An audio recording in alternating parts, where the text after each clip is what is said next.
Le choc a été d'une extrême violence et les circonstances de l'accident sont encore floues. À 6h30 ce matin, le véhicule, une voiture de sport, serait sorti de la route, aurait percuté deux véhicules stationnés et détruit le mur de cette maison.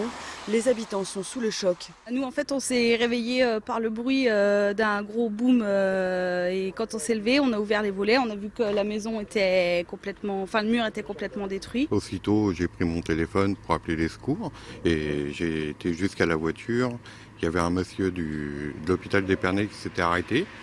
Donc, il m'a dit qu'il y avait les 3 personnes derrière qui étaient décédées. Le bilan est très lourd. Sur les 5 passagers, 3 sont décédés. Le conducteur est dans un état grave.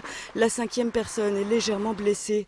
Et d'après les premières constatations, le compteur du véhicule était bloqué à 150 km/h sur une route limitée à 50.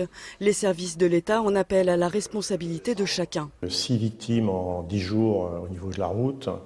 Et ça, malgré les campagnes que l'on peut faire, parce que hier matin, j'étais moi-même avec le collège de gendarmerie sur la route avec les gendarmes pour faire des contrôles, pour aussi sensibiliser sur la sécurité routière. C'est beaucoup trop et on souhaite une prise de conscience de l'ensemble des conducteurs de la Marne. Une enquête a été ouverte par le parquet de Châlons-en-Champagne pour déterminer les circonstances de l'accident. Depuis le mois de juin, le nombre de tués sur les routes marnaises a augmenté de 125% par rapport à l'an dernier.